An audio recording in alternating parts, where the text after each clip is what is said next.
Get down, dog. And now we're going to go live on our custom stream. I cannot believe that we are on episode 148 already. That is absolutely incredible.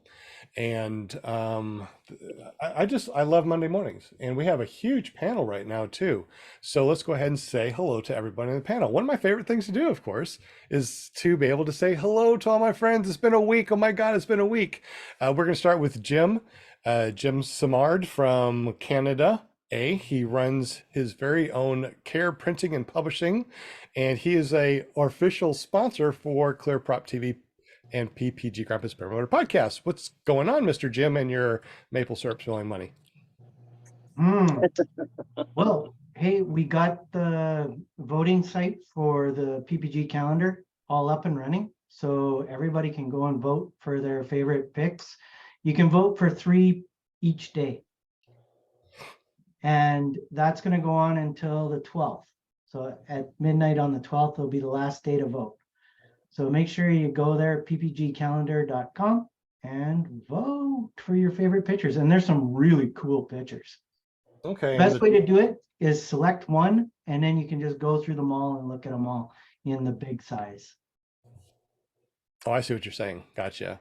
And the 12th is next Monday. So we'll be able to remind you again on the 12th, which is Monday, to make sure you go to Paramotor Calendar or PPG Calendar or Paramotor Calendar. ppgcalendar.com. ppgcalendar.com to make sure you do your voting, at least your last voting. And what is that going to do for us, Jim? You'll get to choose which pictures are going to be in the calendar this year. Awesome. How many months are going to be in the calendar? Is it going to be 12 months or 18, or can we have a choice of either or? It's going to be 12. Okay. No choice.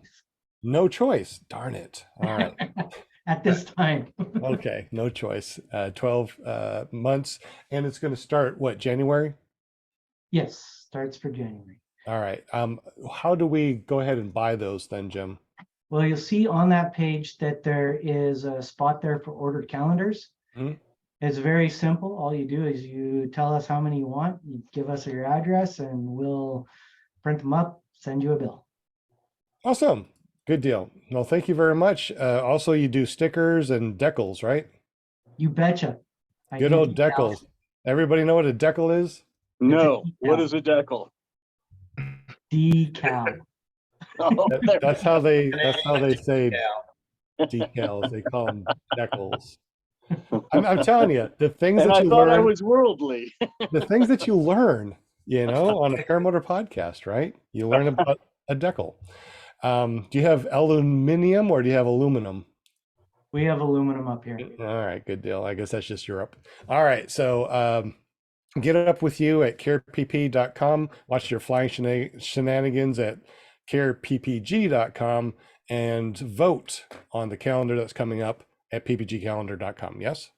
You bet. Thank you. Sweet. Awesome. Well, thank you very much, Tim, for being our official sponsor of PPG Grandpa's Perma podcast, ClearProp TV, and paratalk.org. We also got Will Fly from willflyppg.com. What's up, man?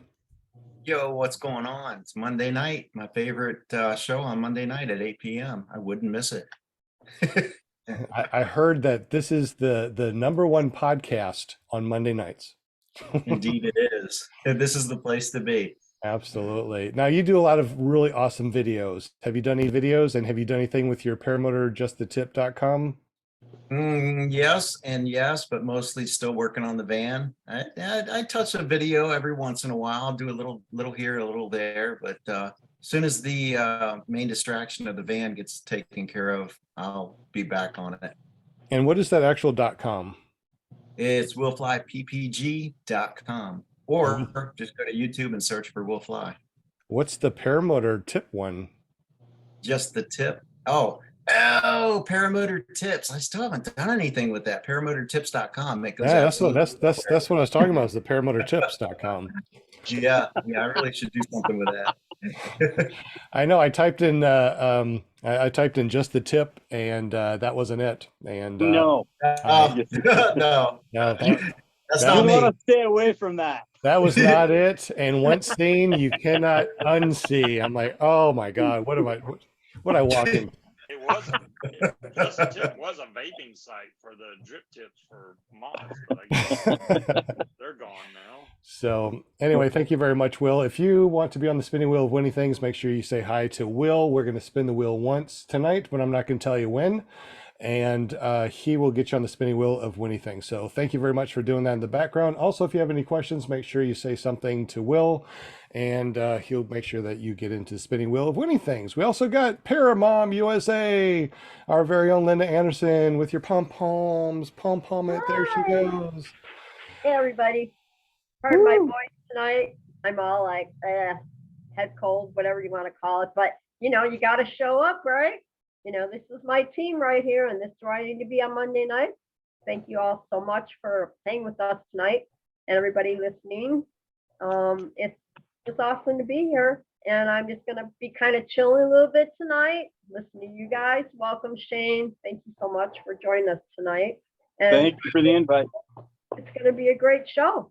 So Absolutely. on with the show. Absolutely. If you want to be on the show or you want to be on the panel, make sure you get up with Linda Anderson. Just go to paramomusa.com. It forwards over to her Facebook page, and that way you can PM her and say, yo, I want to be on PPG Grandpa's Paramotor podcast. Thank you again, Linda, for everything you do. We also got Scuba Steve in the house. What's up, buddy? Good to see you. How's it going? Doing good. Any flying lately? I want to fly by bad, but I got that whatever I got, whether it's a cracked rib, broke rib, I don't know. I want to fly, but there's no way I can run right now with that thing. Well, we hope that you get better quickly, and don't forget your microphone was up by your ear. Hey, Steve. Oh, sorry. Now we can see Scuba Steve. Well, thank you very much. You can hear me across the planet anyway without a mic. With that mic right there, you're like the loudest one on the panel. So thank you much for being there. Also got Joshua Marsh, PPG. You can always find him at PPG Josh, or is it Josh PPG? PPGJosh.com. That's it. And he helps us out too in the background. If you are a guest, he's the one that puts up all the videos and all the pictures and stuff while we're doing this. So give a big thanks to Joshua Marsh in the super chat for doing all the cool stuff that he does. We also got Chris Altmeyer in the background. He's going to be hanging with us. Welcome. Thank you for being there. But of course, it's not about me. It's not about the panel. It's about our guest. Tonight, we're going to be talking with Shane Collard, and he has an amazing story to tell. When he was flying, he's only been flying for about a year, but his wing collapsed and he dropped like 100 feet and survived. And he's going to tell us a story tonight. So welcome, Shane. Glad that you made it tonight. Thank you. I appreciate it. I appreciate it a ton. Absolutely. Hey, I just had one quick to start off the show. Yeah. I just wanted to just shout out to Scuba Steve there. With that cracked rib, my doctor gave me something for my injuries, and it's called Triactin. Have you ever heard of it? No. It's fantastic stuff. I mean, it's just a pill form, kind of stuff, but it's called Triactin, and it'll take care of pretty much everything that you've got. Oh, I need to go get some then. Yeah. What my doctor said is try acting like a man and buck up, little camper. There you go. I knew something was coming out of this. I just had to go for it. That was a good one. I like that. I know, right? Here I was hoping I could go to my doctor and say, hey, give me some of this Triactin. Oh, I've told a handful of people that, and I haven't let them in on the joke. I'm like, go to your doctor, get some Triactin for sure. Is that anything like blinker juice? Yeah, it is. It's a lot like that. All right, sorry, Steve. Thank you for having me, guys. Is anything like having that ID 10T? All right. That is a lot like that. Favorite form. Yep, that's my favorite form is the ID 10T. Well, Yeah. not me personally, but man, a lot of people deserve it, right? Here's your card. I think that's it. Here's your card. Here's your ID 10T. So, anyways, for the people out there that don't know Shane, do us a little bit of a favor. Tell us a little bit about yourself and how did you get into paramotoring? A little bit about myself. I'm a dad. I love adventure. Have always had that in my blood. I took a paragliding class in in Salt Lake, up on the point of the mountain from Cloud 9, Steve Merritt, Cloud 9. And then I had a few hiccups with that. That was about 25 years ago, and just there were some hiccups with that, and felt like I wasn't ready mentally to fly. And so I backed out of learning how to fly after spending the money on the lessons and a harness, and then utilizing Cloud9's wing in that. And then have lived. I've always had a little itch for to get back in the air, and life has put me in a position where I decided to take up the sport again. And I felt like paramotoring was an awesome fit for me, because I do a lot of overland travel, and to have that motor with me, be able to launch, in a variety of places, instead of, on beaches, wherever you might with just a paraglider. I felt like that was a better fit. So had a lot of time and searched somebody down, or some locals down, and jumped into some classes and bought a wing, bought gear within just 5 minutes, and off to the races I went. Awesome. Now, you said that in the pre-show that you've been to some fly-ins. What fly-ins have you gone to so far? The most recent one was hosted by Southern Utah Paramotor down here in St. George, Utah. Great guys, Brad. He's a stud of a guy. But that one was one of the most exciting ones that I've been to. And then there was another one that I went to. It was down. I forget who hosted that one, but it was another one that was down here.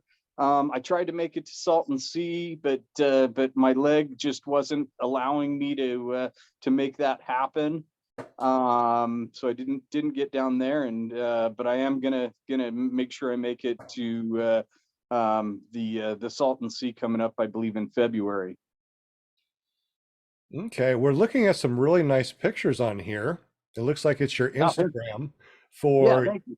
For those of you that want to see his Instagram page, we do have the links down below. It's underneath his bio, so check out his Instagram.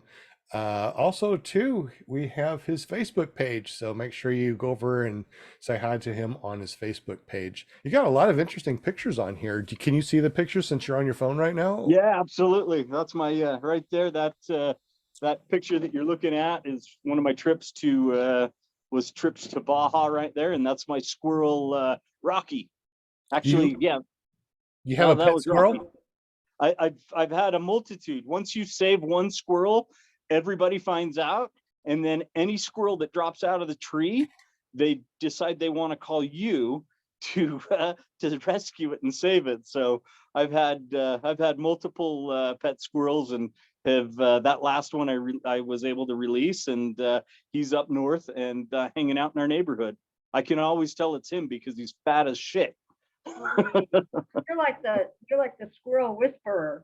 Oh man, they're fun to have, but they're a pain. They are a pain.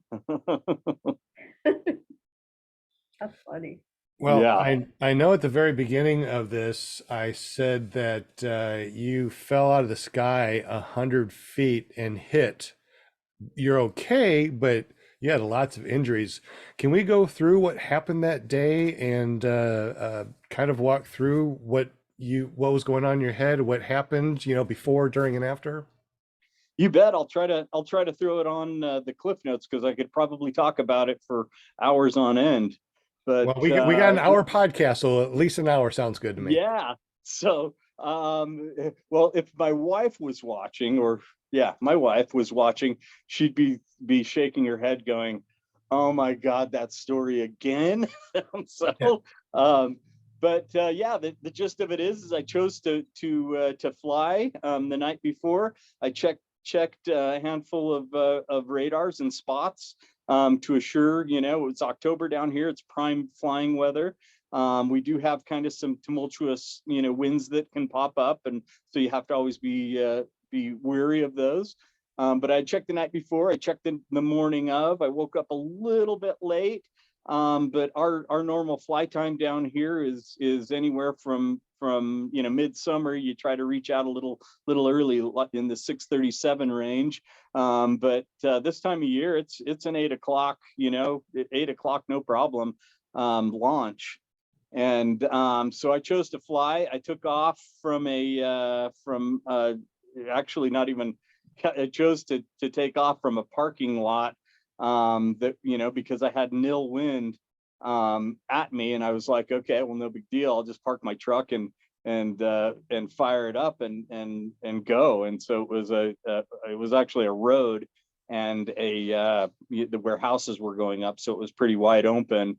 And I hit right before launch. I took a phone call where I lived down here in southern Utah. I live fairly close to it's called the Sand Hollow, and sand dunes and a lake and that. And so I took a phone call from his name is Luke Weiss, and he was one of my 18-year-old son, one of his friends that comes down here quite frequently by himself to practice motocross or desert cross. And so he called me and said, "Oh, Shane, I got my truck stuck. Can you come try to get me out with your overland truck?" And I'm like, well, I told him, I said, I'll do it, but I'm taking off right now. And so I took off. I started flying, and then I ended up choosing to circle around to go to the Sand Hollow area where he was stuck at, where I knew he was stuck, and get an aerial view to try to find him so that I could, I could creep my truck back wherever he was. There's a lot of ins and outs going up into the sand dunes there. And so I just wanted to find the easiest route to get to him fast after I landed, and ended up, getting bumped around just a little bit on my way over there after about maybe 15-20 minutes in the air. Getting bumped around a little bit, no problem, nothing too scary. I crossed over a housing development where I was thinking, okay, those bumps, may just be, a thermal or something, from that. Dropped down onto the lake, and the lake was dead calm.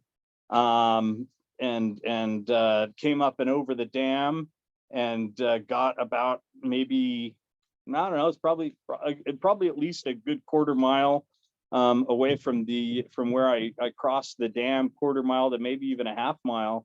And I looked down and I noticed that my ground speed was crazy fast for me, which was like probably in the 50 mile an hour zone.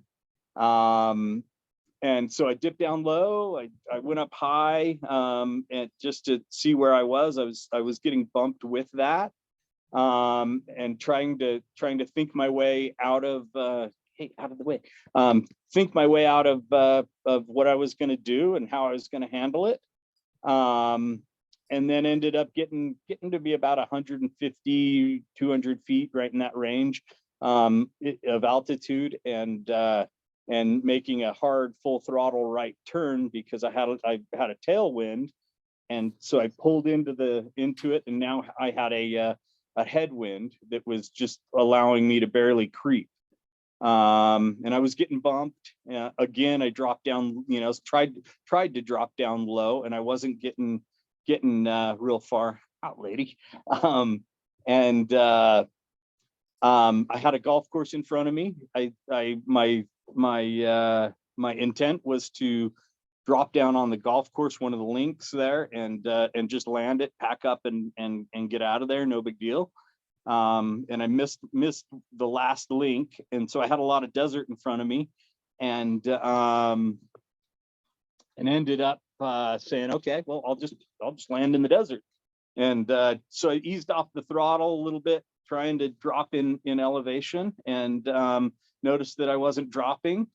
And so I just kind of kept an easy throttle on, but I was getting bumped, and I got about 200 yards past, into the desert, and I got hit with what I want to call an upward rotor, because at the same time that, I got hit to a point where I felt like I was in upward free fall, and looked up to see my wing 100% collapsed and lines coming in my face.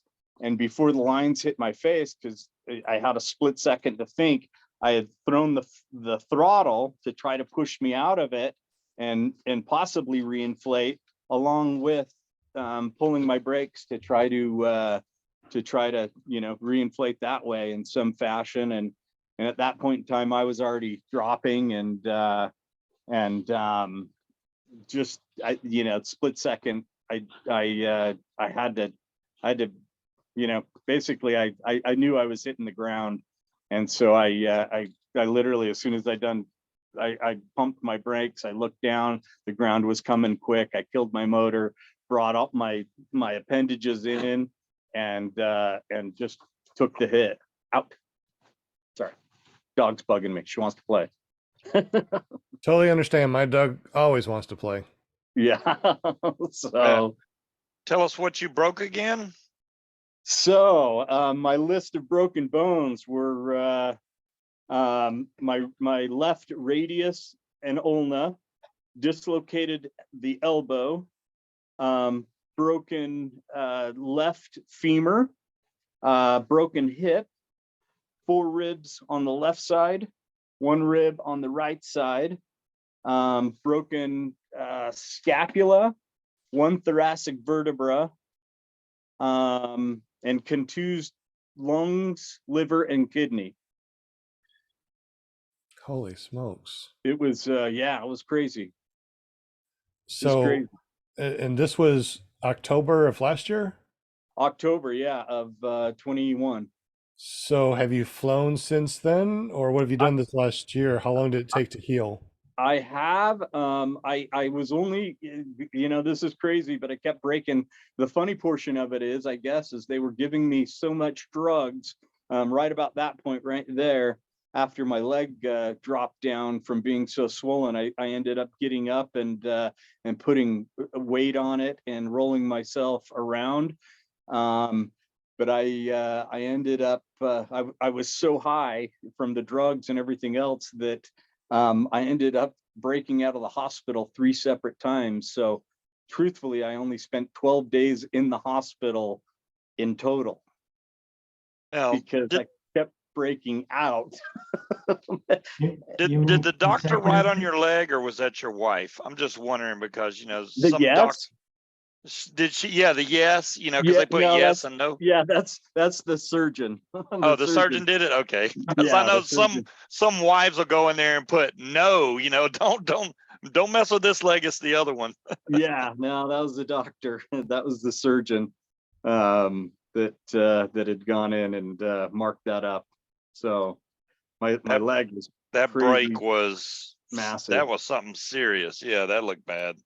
So Shane, it was bad, but it wasn't that bad. I mean, it was another pilot from down here, literally a year earlier, he did the same thing.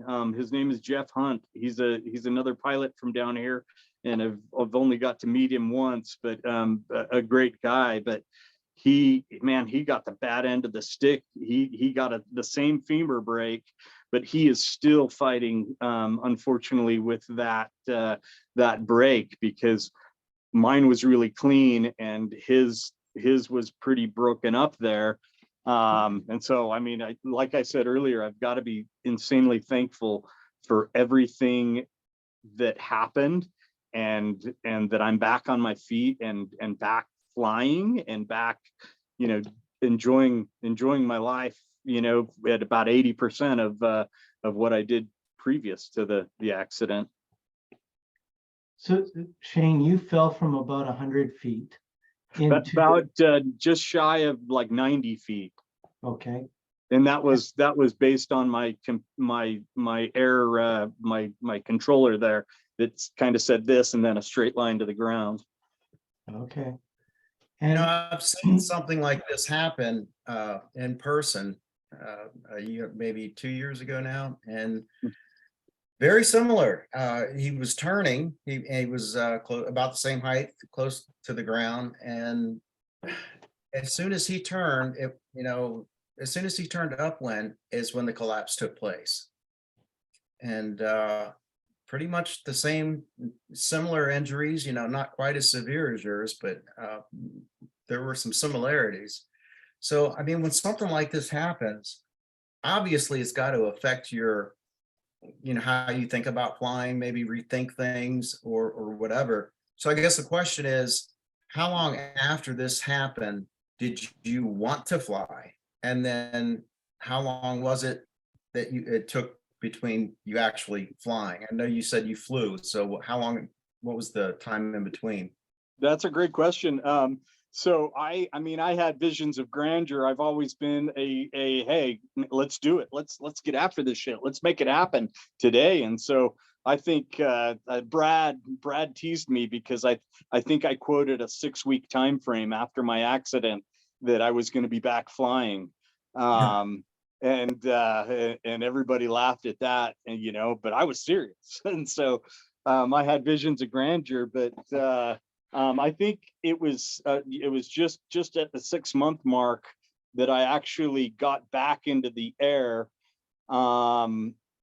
And it's because my body was, I felt my body was strong enough. I think at that 6th week, if my body felt strong enough, my mind would have let me go up.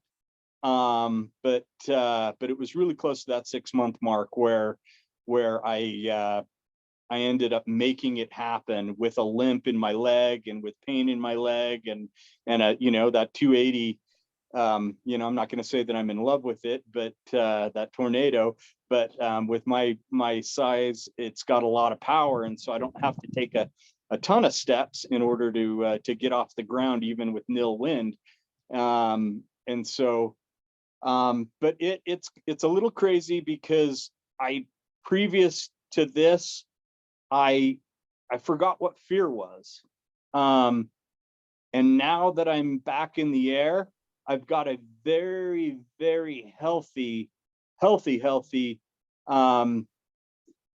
fear. Every bump scares me still to this minute. I mean, right before October when I left, I was flying, trying to get my feet wet, my, you know, so to speak, flying a lot more than what I had normally. And right before my October Egypt trip, I ended up, it was only maybe, I was having problems. I sent you guys a video, but one of the videos that I sent was, I don't know if you saw it, but was a dark video for most of it. And then, but I had a motor out like the week before as I was crossing some big sandstone walls down here in Snow Canyon. I was right above them, and I ended up having like my 3rd motor out after my accident.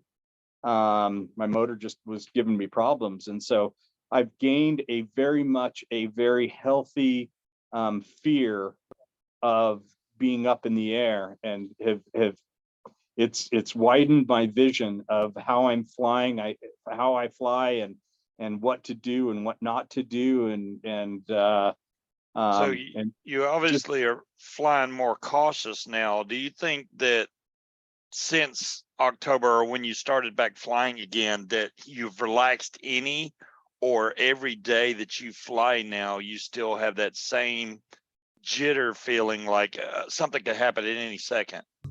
I finally, so even with the motor outs before October, it was only that few weeks ahead of that was the first time that I felt myself relax and enjoy the flight again.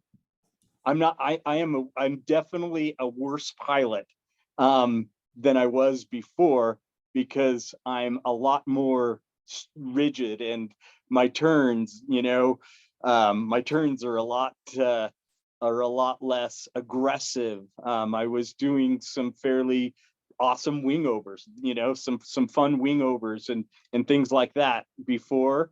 Now I'm not doing it.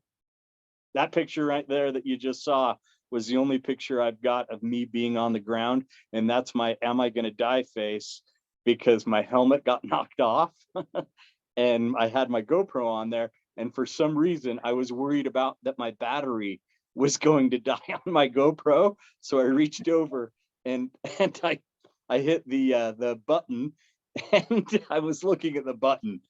So that was the only picture of me on the ground right there from my GoPro. I'm sure people are wondering, it's like, do you have footage? I mean, you fly with a GoPro. I wish I did. I had said earlier, I filmed going over the water because there was a huge flock of ducks that were, I was a couple of feet off the water of the lake, and there were ducks in front of me, and I wasn't changing course. Was just gonna let them be there, and so I've got a little bit of footage there. And then as soon as I crossed the dam, I felt like it was just boring footage, and was concerned about my battery and concerned about the amount of video the GoPro was taking, and so I reached up and clicked the video off. So did you land in the sand dunes? I landed in the desert, so which has sand. It's covered in sand, sage, and rocks. Okay, so was it pretty hard? No, it was well. I mean, it's sand. It's sand and desert, and so I mean, it definitely could have been a lot worse. I didn't hit cement. I didn't hit that. I hit a patch of sand and just that, some sand and rock. How did you land? This is a crazy thing too. And this is kind of interestingly crazy, I guess, on how mind works. But my brothers and I, we had some ridiculous talk. I've got two older brothers, and we had some ridiculous talk, and this is probably 25, 30 years ago, of how to land. If you ever, my brother is a pilot on American Airlines, and we had this conversation that a long time ago that how would you land if you had to jump out of a plane so that you would have the least amount of impact on your body? Because if you land straight like this, you're just going to crush everything. But if you land flat this way, you're going to still die. And we, for some reason, we came up with that you've got to land sideways like this so that your body folds and takes the impact. And that was probably your highest probability. And for some reason, that I have no idea. I haven't even thought about that throughout paragliding or paramotoring. But for some reason, that went in my head, which led me to go like this with my body, from being this way to killing my motor and bringing my arms in and taking a shoulder basically to take that hit. And that's how I landed. I landed exactly like this. My cage took a big hit, and everything on the left side of my body. Good for you for not giving up after something like that. I know each person's different, and some people that if they have a crash like that, they're done. I'm done with the sport. Good for you for getting back out there and just basically conquering your fear now, because after that happens, it instills in your mind, hey, this can happen, but that can happen anywhere, motorcycle wreck, car crash. So, good for you though. Yeah, I've got a scenario for that. If you're going to be dumb, you better be tough. Yes. Just kidding. They say that if you don't have a video, or if you didn't get video of something, that it didn't happen. But Yeah. I think with all your injuries, we're going to give you a pass on this one. I appreciate that. We got pictures of him with his we got x-rays and everything. It's good. Yeah, I appreciate that. No, really, I did have a question though, because I was kind of thinking back. So this happened in the morning, you said, right around 8 a.m.? It did, yeah. I think I took off at just slightly like after 8. And then what would you say the temperature was roughly? I'll be honest with you. I would probably say in the 60s, maybe low 60s, 59 to 60. And then sky condition, like sky cover, was it clear? Okay. Clear. And how high are you above sea level where you are? 4,000. Do you know what the winds were at the surface? Winds were projected in everything that I saw. There was nothing over 6 miles an hour. That was the surface? Did you check winds aloft also? Yeah. Yes, I did. Yeah, I mean, I generally do. Well, So- yeah, I mean, so I guess what I mean, it wasn't supposed to. I'm trying to put the puzzle together a little bit. Yeah, I have I've thrown it out to the like right when it happened, I threw it out to the paramotor community. One guy down here, his name is Vanya. He's actually self-taught. He's with Southern Utah Paramotor. He instantly reached out to me and was such a cool guy. He is very intellectual, where I'm very like, let's just do it, kind of guy.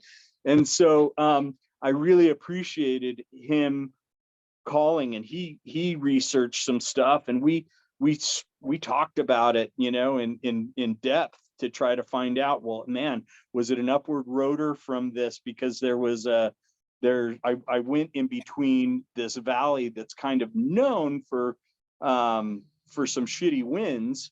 But again, man, it was October, and it wasn't supposed to, there weren't supposed to be winds that day. And here's another kind of weird fact, or I guess not a weird fact, but I happen to, I don't dive into all of the negativity of, hey man, this guy crashed, and this guy hit a wall, and this guy died. I try, I have emotional care for that, and hate to see it, but I don't want to dive into it. I don't like the negativity. But I happened to see, like 2 days ago, a article of a guy that died, a paramotorist that died here in our community, that hit the ground, and he was literally within less than a mile of where I was, up in that same area, which was a little weird, because he was in 2019. Jeff was this other guy was, I believe he was 2020,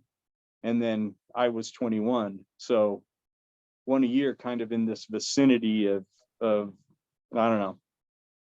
So Anyways, I wish I could pinpoint it, but I'm not going to rule out. I originally said, oh man, this upward rotor wind hit me and my wing collapsed, and it was the wind's fault. And I wanted to point the direction in that regard. But then I got up in the air, and I'm like, I'm getting bumped, and I'm going, pulling my brakes as hard as I can, to try to just feel it. And I'm thinking, I kind of ran that back through my head and said, maybe that's what you did when you were getting bumped around, and you caused your own collapse. I know that we talked about this on the pre-show. Yeah. I already know the answer. Did you have a reserve, and have you ever taken an SIV course? I did have a reserve. And I just to clarify on that one, I guess my train of thought was, instead of my habit, should I say, was I've never practiced throwing reserve, never at all. I just had it there, hoping that I never had to use it, kind of thing. And so that's my negligence, without a doubt. So I had one, but and in my accident, I was just it was react to try to save it, and as soon as I felt that I wasn't able to save it, I was hitting the ground. And so that was a little tough. That video right there was just shortly after my motor out over those cliffs to the right there. Anyways, but no, I have not taken a class. It is on my radar to take one. I feel like that kind of practice is just, I couldn't imagine, having that type of education available to me, and wanting to stay in the sport, and not taking advantage of it. I mean, that to me, I keep thinking of it. Yeah, I had a reserve, but I had never prepped to throw it. Was I even strong enough to pull it out and throw it? did you think about it? No. Did you have time? No, zero. Not even not even a blink of an eye did I have it. I had time enough to go like this, look up, see it, hit my throttle at the same exact time because I saw lines coming in my face, and my reaction was, don't get those lines in your prop.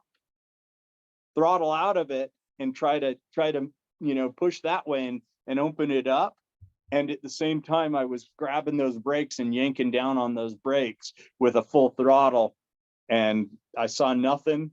And I went from this to looking down to see the ground coming at me to this, and I was hitting. It's all. Oh wait. Yeah, I mean, I wish I had a better explanation, a more educated explanation, but unfortunately, I don't. Yeah, I think we got a bunch of questions for you in the chat, Will. Yeah, so Bill H says, did you report the accident to the USPPA database? No. Yeah, I felt that's like awesome. What was that? I'll be 100% honest here. I mean, again, this is part of my negligence as a new pilot. I wouldn't even have thought to do that. Yeah, well, and it's something we talked about actually last Tuesday. But the USPPA database of incidents and accidents is basically an anonymous way to report to the community what happened and the outcome and what you think caused it, the whole works, and it allows them to kind of get an idea of the trends of accidents. And so yeah, I definitely encourage you to do that. It's a really easy form to fill out too. I've never even heard of that. And again, I'm a new pilot and have been kind of out of it I've been more rehabbing in the last 13 months. So, yeah, I think that's crucial I would love to know.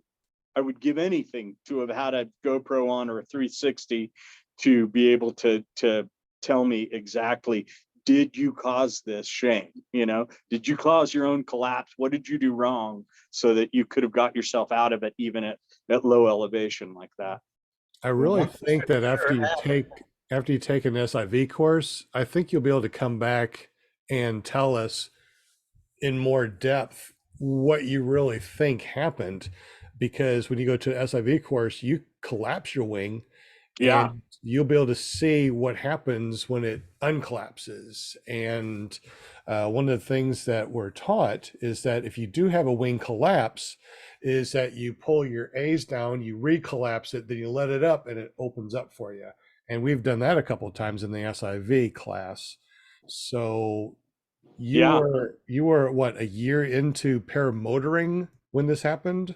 Correct. I mean, I would even say less than a year But you also had paragliding experience before. I had minor paragliding experience. I had been, like I said, I took a paragliding course up in Salt Lake at the point of the mountain, and felt like at that point in time, I watched and had a few things happen to me that were so obvious that I just felt, I looked at myself and I said, you're mentally not ready to do this sport. And so I bowed out of it. Okay. John Wayne wants to know if it's possible that the lines did get caught in the prop or hung up on something. I don't know. I honestly, I couldn't tell you that. I know that my lines were not cut, but I definitely had to replace the majority portion of my lines on my left side, which I mean correlates to a lot of them. But I replaced a lot of my lines, but none of them were cut completely. I have a 3-blade prop, and I only had to replace 1 blade out of the 3 from snapping. The other 2 didn't even touch. Dang. Yeah. That's amazing. So Yeah. I assume that you sent your wing to Cloud9 since that was in your description about Cloud9. No, I did not. Where did you send your wing to get it checked after the accident? I didn't. It was a brand new wing. I had I inspected it with the people down here who I feel are the experts. And then in regards to the lines themselves, I ordered the lines and replaced them with somebody that had already that knew how to, specifically do it and took the time to teach me. Okay, interesting. Was there any more questions in the super chat that we missed, Will? Now, the only other one that I could think of is we've already covered your gear. You climbed the Tornado, right? And your 28-meter. But what were your number of flights when this occurred, roughly? I'll be honest with you. A lot of people will check that list off. I'm not one of those people. I enjoy the flight. I don't care about the number of flights, whether it's a 5-minute flight or a 2-hour cross, flight. But I bet you, well, let me put it this way. I had under 30 hours. No, under 35 hours is what it was, or like 2 hours. Because when I got back in the saddle, my hours only showed 32 hours, or right in that range. So, I mean, 30 or less flights. Let's go hour flights. Yeah. Has there been any other incidents in that particular area similar? In this geographical area? Yeah. In regards to where your accident took place, have there been similar situations? Yeah, I mean, like I said earlier, 2019 there was a pilot that crossing the dunes, and I just saw this article, but 2019 there was a death from a pilot, unfortunately, that died less than a mile away from where I went down. Oh, And I didn't realize it was the same. Okay, so that's the same location. yeah, less than a mile from where I went down, there was I happened to see this from reading news reports, and it had a plat map, like a Google plat map, and it said, site of accident. And I looked at it in regards to where my accident was, and I would probably say that it's definitely less than a mile away. And there's nothing out there. It's sand dunes and desert.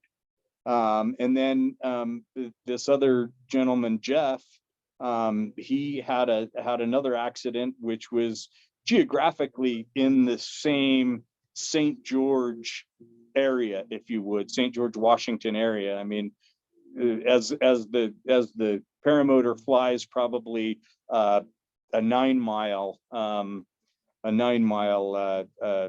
straight line to where he went down, and he luckily survived. So those are the few that I know. Well, I take it back. There's another guy that another gentleman just yesterday went down here. I don't know if you guys in the community have heard about that yet, but there was a gentleman that just, man, I was scared that it was a good friend of mine, that it was him, because we live right next to this gorge called the Virgin River Gorge, and there was a pilot. Don't 100% quote me on this one, and I won't mention a name, but I'm told that he was flying a speed wing and got into that. He was a very experienced paraglider pilot and was paramotoring and was on a speed wing. I don't even know yet exactly where he was. I'm told by EMS that he was in this one area near the gorge, where we're at, which is only 5-6 miles from where I'm at.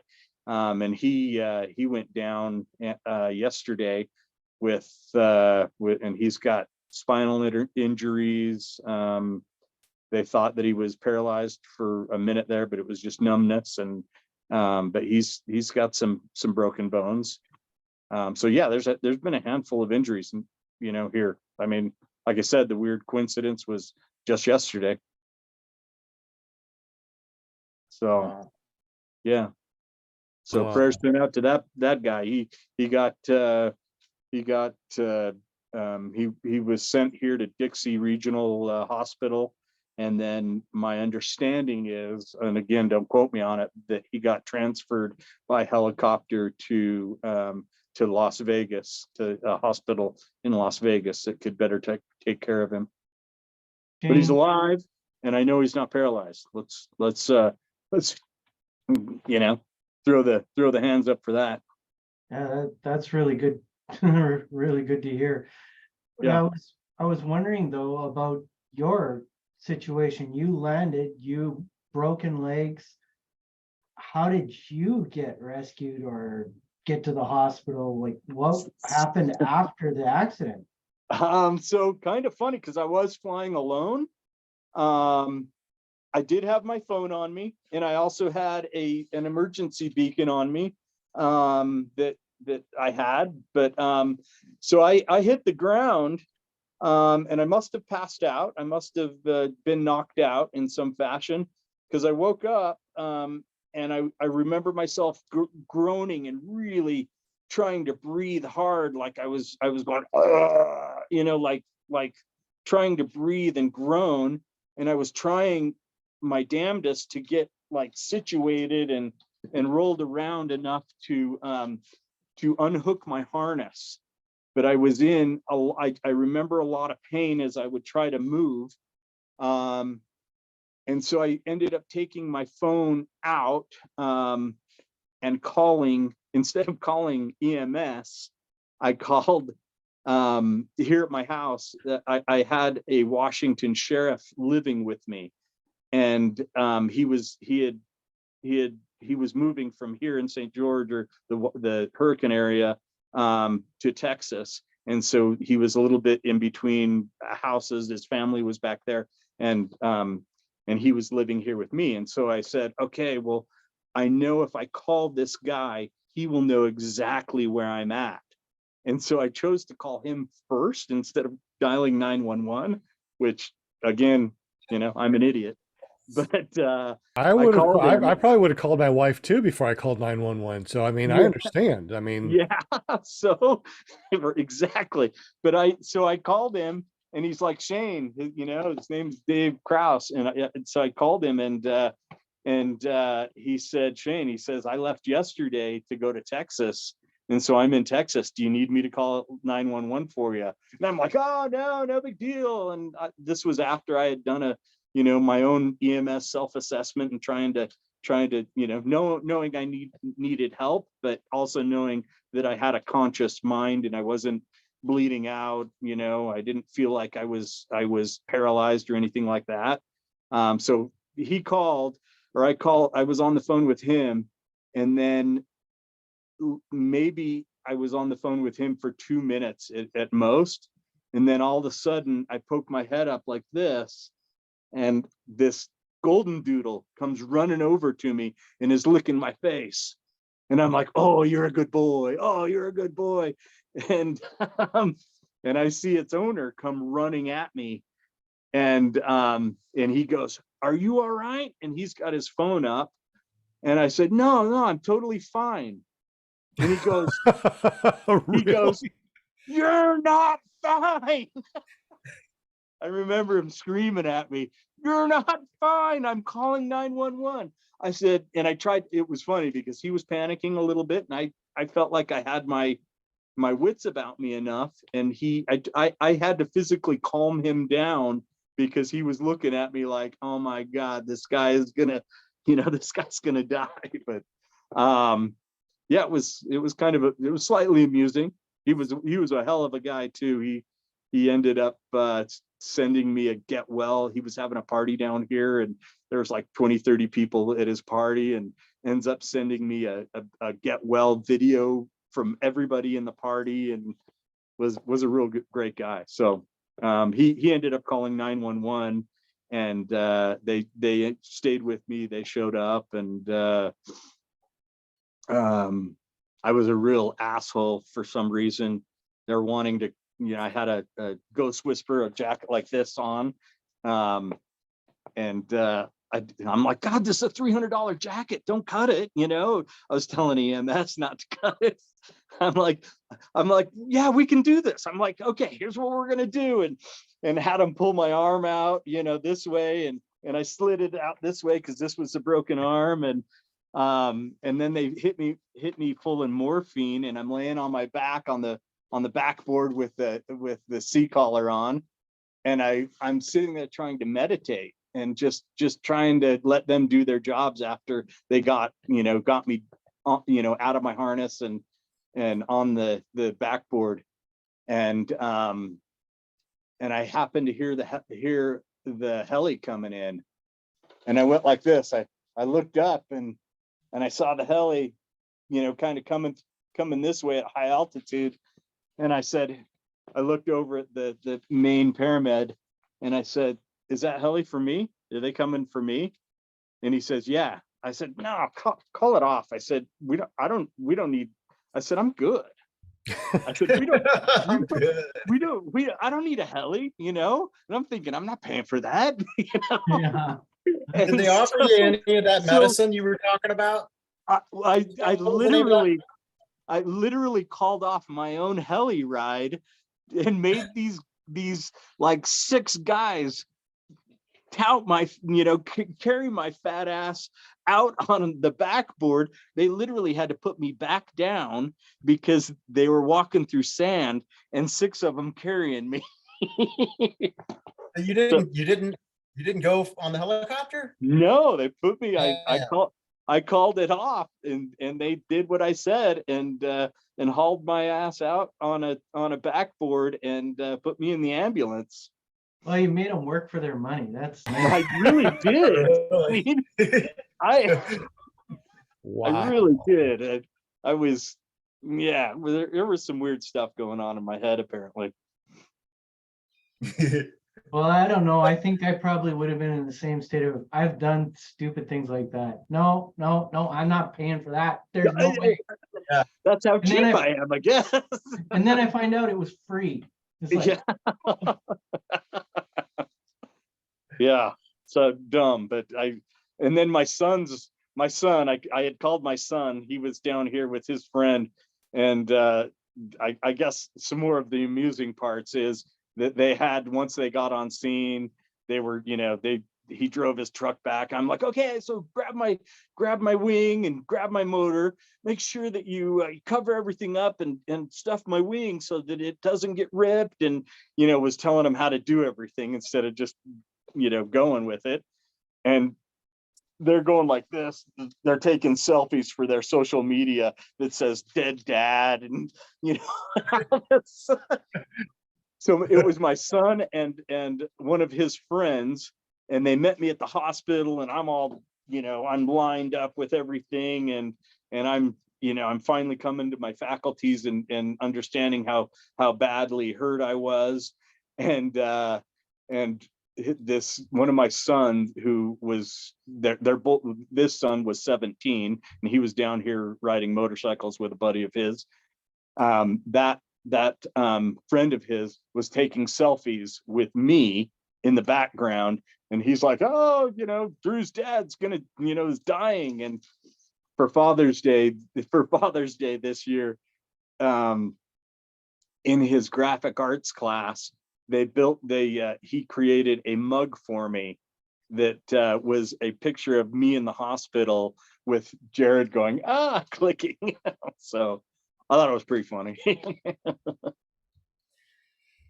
That's incredible. Fly Baby Fly PPG said, I can't see where it was, but he said something about much respect for you, brother. Much respect. I appreciate that. Yeah, it's like, I'm good. Just send the helicopter back. Just carry my yeah, butt no up. problem. Get rid of it. That's And awesome. I could see it in the paramed's face, like, you effer. you wouldn't let me cut your coat.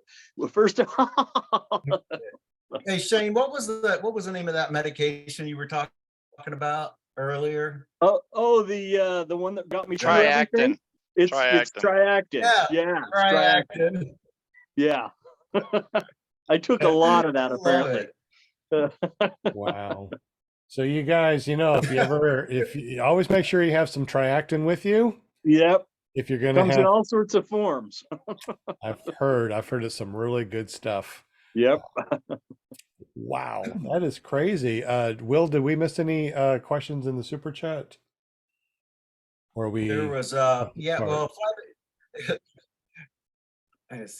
Fly Baby Fly was wanting to know, did you maintain pressure on the lines? Which obviously if you took a collapse, I mean, I guess that's what he's asking. I'm gonna say Probably meant, is there pressure on the brakes? But he said, Shane said he looked up and, he was being pulled up by this draft and he looked up and the wing was coming down with all the lines dripping on top of him like that. So I can't imagine. I mean, it must have pulled you up so quick and then stopped. You kept on coming up.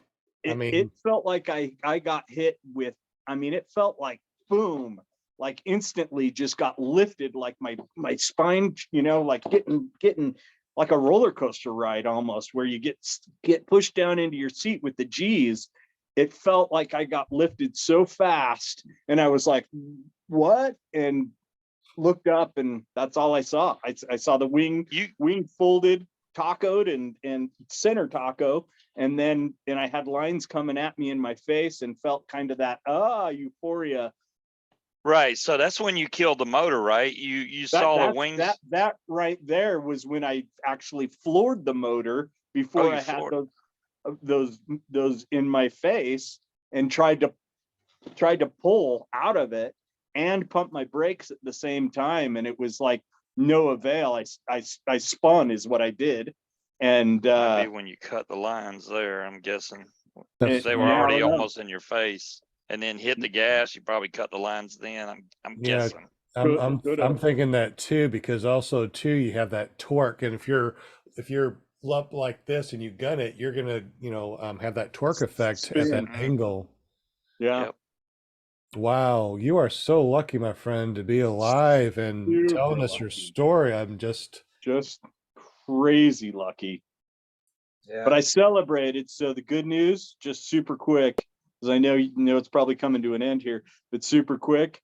I got myself to a point where, one of the reasons why I got into the sport was to literally, I saw one of the videos of people flying over the pyramids. I adventure travel quite a bit. I've done a lot of fun things in my life. And that was one of the reasons. And I ended up, over my anniversary of my crash, got to Egypt and got to fly over the pyramids and the Nile and Luxor and Minya, all sorts of all of that entire trip with Sky One. Yeah, right there. So that's cool. That was in October of this year. I rode a motorcycle, an adventure motorcycle, with another friend of mine, from Alexandria all the way down into Luxor and the Suez Canal for the first 10 days, and then flew from Luxor back to Cairo to meet up with all of the paramotor guys. When you flew in Egypt over the pyramids and stuff, was that on your own equipment or did you rent some equipment over there? Or no, I was too late to rent equipment, and I'm really happy I didn't, because it's kind of janky over there. But I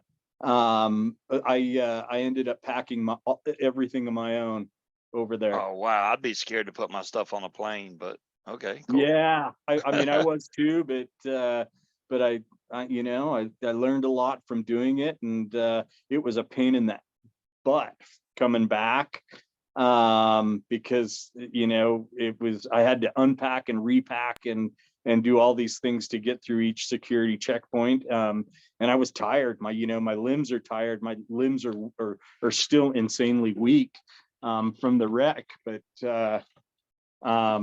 it was well worth taking my own gear, because when you get over there to do that trip, you have a limited amount of time that you can be in the air. So they give you, if you've rented a machine, They give you 5 liters, and you can basically go up in the air for about a half an hour, do, get some cool pictures, then come back and land. And then somebody else takes your wing, takes the motor and wing out and goes.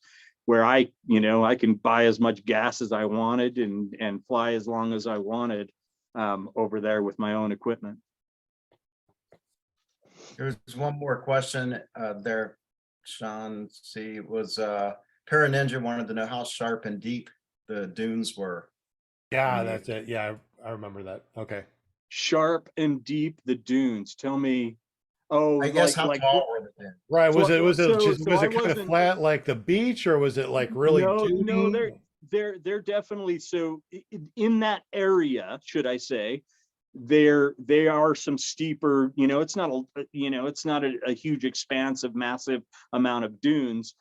Are you talking, I apologize. He's talking about Are the you- accident. The accident. accident? Okay, so Yes. the accident, that's where I was going. So it's that area has dunes that are tall and steep. The area does, but I wasn't over those dunes.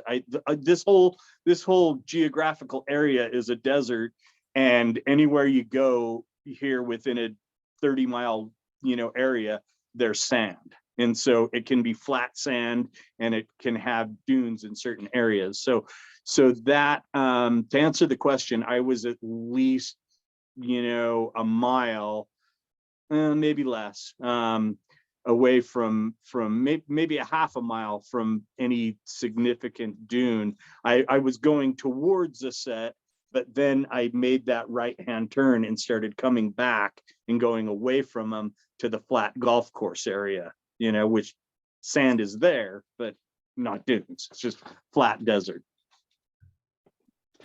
I hope that answers it. Yeah, I think we're still trying to figure out what happened.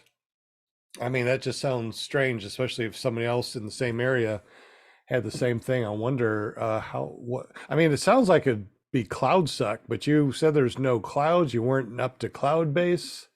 No, There's- so Brad from Southern Utah Paramotor, he and Vanya, he looked at it and they're both, I trust both of them with the amount of research that they've done. And there is a cliff line that was maybe a quarter of a mile to my left.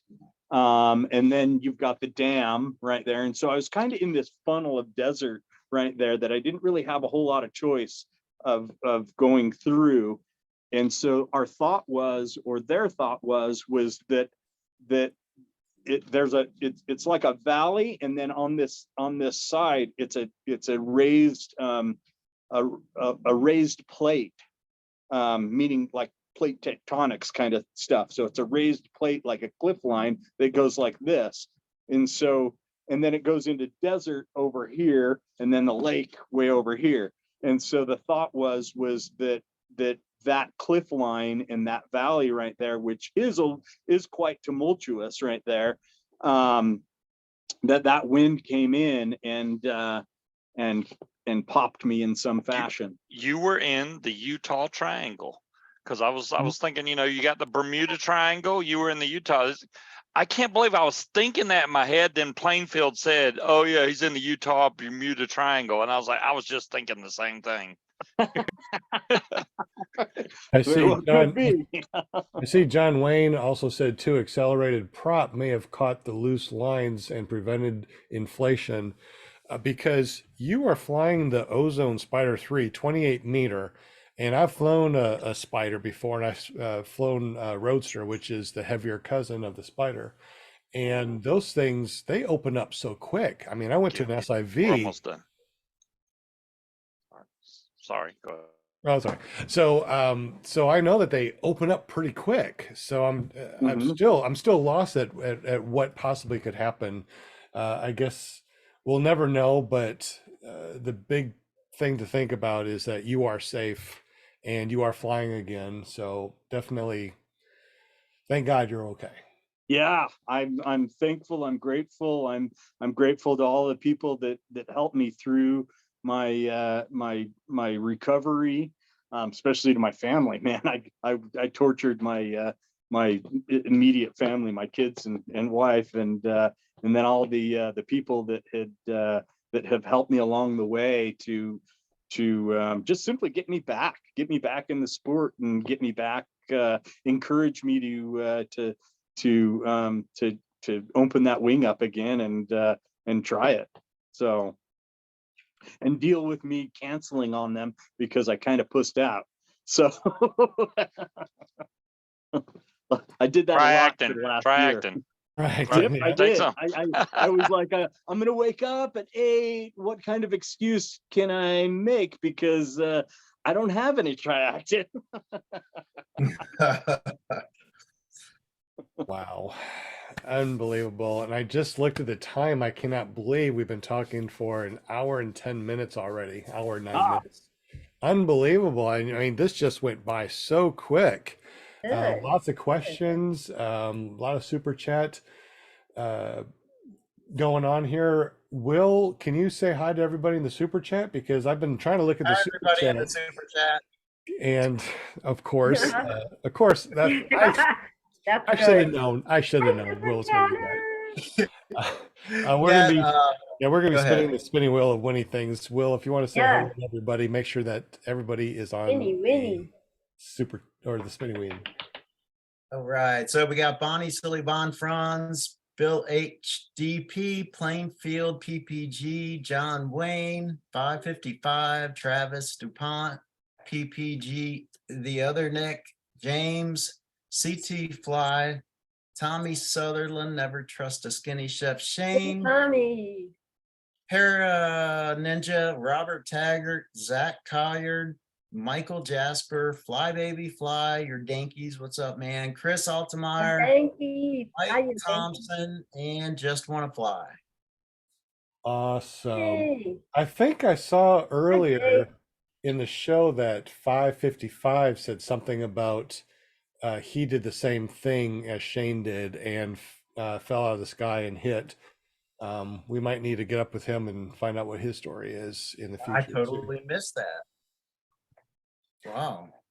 I think that's what I saw. I could be wrong. I'm an old grandpa, you know. Anyway, we're going to be doing spinning wheel of winning things, but before we do that, one of the things that I want to do is to remind you guys that if you do win, please go to podcastwinners.com. That will forward over to this right here. Make sure you have a account, log into it, and you got to add this to your bag. All right. Podcast winners. It costs you absolutely nothing. But when you go there, we'll be able to see that you won something and get it out to you because we have the notes here. If I don't have your email address and your phone number and your address, we can't ship things out. So if you won something, please go to podcastwinners.com and fill out the form, follow everything, please. That way we can send it out to you. So if you haven't received anything or you haven't got anything in the last 2 weeks, make sure you fill out the form. Jade, don't worry, I do have you, so don't worry about that. Christopher, please get up with me about the .com. Just text me, and you guys can always text me 501-747-3558 and let me know that you did not get your spinning wheel of winning things. We'll figure out what's going on and get it to you. So please make sure you get up with us and fill out that form. Do we have another? Louise posted that. I'm sorry I didn't mention. She is in the chat and she's on the wheel now too. Hey, Louise. Okay. And what was it? What? I see some. David Proctor just said something. I don't have my glasses. What does it say? Sounds like you pulled off a nicely executed PLF. Well done, sir. Yes. The PLF, that's when you come down like this with your legs crossed and roll. Alex, I have a question. All right, you guys ready to spin the spinning wheel of winning things? Alex just said, how do I get on the spinning wheel? Did you That's see it. that one? I did. Yeah. You're on there now, Alex. That's how you do it. You say something in the chat. Absolutely. Right, that's right. You gotta say something. Say something. Just All type right. something in there. Something. And also, too, we only have 11 thumbs up. How about we give it a couple of thumbs up before we spin this wheel? We'll watch this wheel Yeah. spin here. Look at this Ooh, wheel spin. yay. It's spinning See awesomely. the names now. So look at Oh, this. it's going up. Look at this wheel. It's spinning. It's not going yet. Ding. We got 12 thumbs up. That's awesome. We got 22 people watching and 12 Yay. thumbs up. So You thank have a lot of people who listen to the podcast, don't you? That is true. We just checked our metrics. What was it? Just a week ago, and we had 62, almost 63,000 downloads and listened on our audio podcast, which is a different metrics from our video podcast. So we looked back at the video podcast, and it averages about, oh shoot, what was it? 30,000 views over the course of all of our audio or video. And also too, we also send out different ways that I can't see the other metrics. So I'm assuming that we've had about 100,000 people listen to us, if That not was more, that I don't know about, because I can't get all the metrics. So cool. And also too, Jim from Canada, he also rebroadcasts this show on his channel. If you want to rebroadcast this show on your channel, just get up with me the day after the show or tonight. Just email me at ppggrandpa@gmail.com. Let me know that you want, and I'll send you the link to download it. That way you can upload it if you want to. All right, we're up to 17 thumbs up. I'm very happy with that. We got 25 people watching. Let's go ahead and spin that spinning wheel of winning things Right. for a chance to win something for free. Don't know what it is yet, but we'll find out. All right. Who's it going to be? Who do you think it's going to be? Who's going to win this time? Yeah. Let's try to use our ESPN and figure out who's going to win. Yes. I'm going with Travis. I'm going Zach Collard. Zach Fly, Collard. baby, fly. I'm Bill gonna go H. with Mike Thompson. I'm gonna go with Alex Robinson, because usually the last person that jumps on it wins. So Alex is gonna win. Bill H even said the same. Oh, he said great, Alex. Okay. All right, we ready? All right. All right, watch let's the do wheel. it. Come on, Travis. Spin the wheel. Spin the wheel. Where she stops. Zach Collard. Zach's John Wayne Raps. says he's going with me. Fly, baby, fly. Oh, wouldn't that be cool if it was Zach? Yeah. He's my nephew, actually. I'm surprised he's on, but he owns a God, he's an awesome dude. He said hi a couple of times to you. He said, "Great job, Uncle." Oh, nice. It's going to be Bonnie. Come on, Bill H. I told you. Come Oh. on. He's going to keep going. Bonnie again. Oh my goodness. Bonnie, okay. That's just so Cheers to Nice. Bonnie. Bonnie's the winner. Yay. Nice. Congrats, Bonnie. All right, I wrote it down. You can clear the name. Sometimes you clear the name, and I'm like, who was it? Who won? Once again, guys, if you won something, Bonnie, I know you, so we're going to be talking tomorrow anyways. So just give me a call tomorrow, and we'll talk about this. But once Damn, again, take my glasses off. You want to get the that's right. You got to do a quick thumbnail. Oh, yep. Do the thumbnail. Well, right? Is everybody on here? David Proctor, your video is off. Turn it on so you can be on the thumbnail if you want. You got 2 seconds. 1,000. 1,000. Okay, maybe he's not listening. All right. Oh, there you are. All right. Turn it sideways so we can see you now. Ready? All right. 1, 2, 3. We did it. All right. Oh, Golf clap. Once again, guys, if you thanks, Will. if you have won something in the past, please make sure you go to podcastwinners.com to claim your prize. Log in, create an account, add this to your bag. Okay. Make sure you add it to the bag. When you use the contact form down here in the comment section, let us know, what did you win? What is your name that you use on YouTube? Because, maybe Bonnie Silly Bon Franz is not Silly Bon in real life. But if you are, now we know who you are. Also, too, if you did not know, we're going to be starting a nonprofit organization.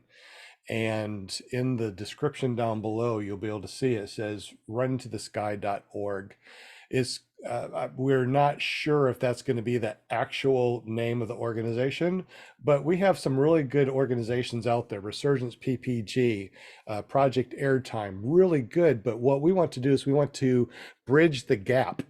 You know, Resurgence PPG, they were on our show and they told us that they use $7,000 for each candidate, and that's to get them training, room and board, and a flight to and fro.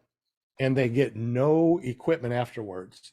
So what we want to do is step in. So when you get your training or you're over with Project Airtime and you're like, this is what I want to do, we want to be able to get new or used gear, preferably new gear, for all this disabled vets that are out there that have trained but don't have gear. So that's what we want to do. We're going to be incorporating this and getting our nonprofit.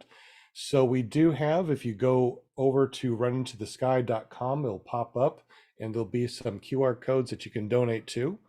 If you want to buy gift cards at paramotorarkansas.com, we will spend that money to go to the nonprofit and get that ball started.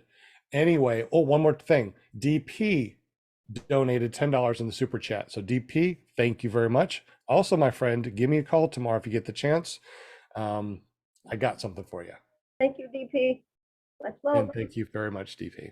All right. You guys have any other questions? Did we get everything answered? An awesome show. Awesome show.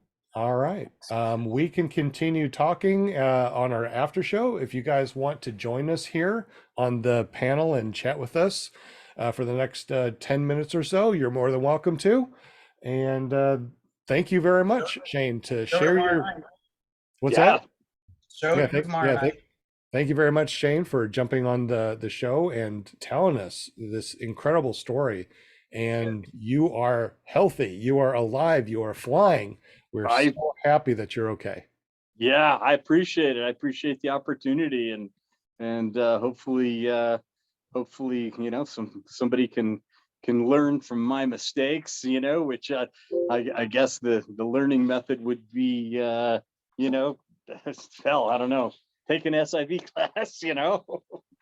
Take away, absolutely. Yeah, I think so. I know that I was flying for about 6 months before I took my first SIV course, and I was lucky enough during the SIV course to actually throw a reserve to feel what it feels like. Yeah. So we collapsed wings, asymmetrics, collapses. We pulled A-line collapses, B-line stalls. We've done all sorts of really cool stuff. And every time I go back, I do more and more and more and more advanced stuff. I think that's awesome.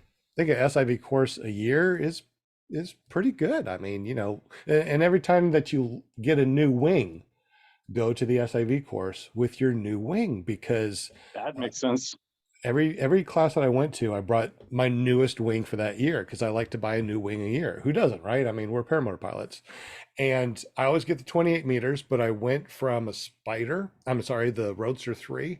Then I went to the Gen Vantage. I went to the APCO Lift EZR, and they all perform differently, which is weird. You know, you feel like if you're going to pull down and do an A collapse and let it go, or if you're going to do a spiral asymmetric, they're all going to feel the same. They're not. They are not. Skinny Chef Shane was on the chat, but I think he's gone. We went to one of the SIVs together and we did a horseshoe, which is very benign. We just take the A lines and we pull it down. It folds in the wing to look like a horseshoe, and it's very benign. Man, I pull those A's down nice like I did before in the last SIV, and that darn thing collapsed. I went into a riser twist. I'm like, what the hell just happened? And it was one of the scariest things that's ever happened to me. Yeah. I was on an SIV course. So if you guys get a new wing, please go to an SIV course with that wing to feel what it feels like when something like that happens. Shane, I can't wait for you to go to SIV course. Yeah.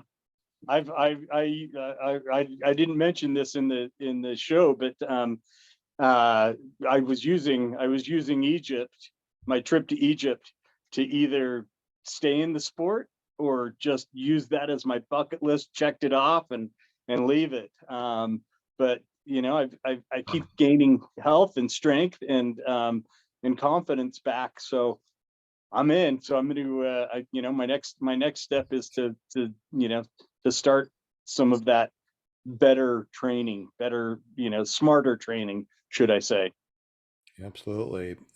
David Proctor, he was on our show and he posted in our group chat that his trims, was it his trims or what snapped? Was it his trims? I don't understand.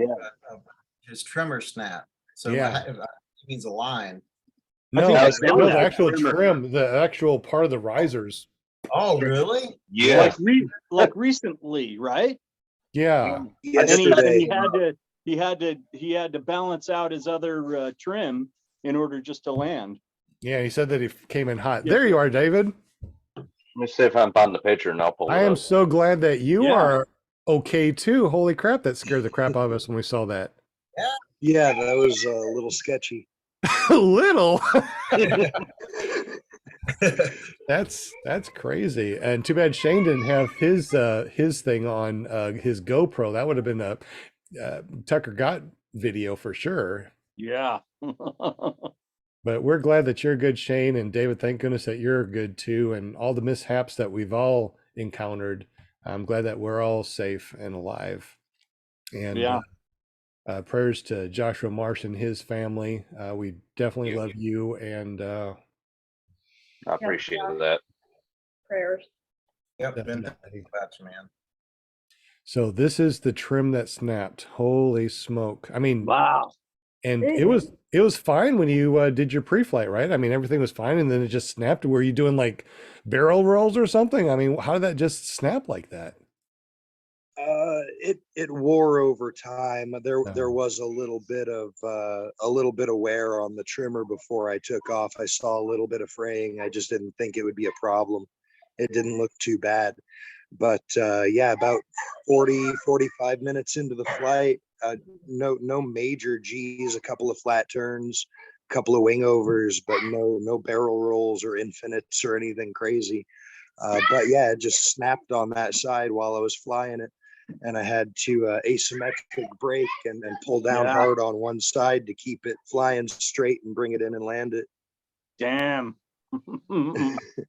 That 130 hours or so on that that makes trimmer. a certain portion of my body go like this really fast.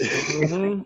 It makes me think you're like trim in, trim out, trim in, trim out, trim in, trim out. Like So I guess with David's thing, his takeaway is if you have any fraying of any of your buckles or belts or anything on your risers, don't go flying.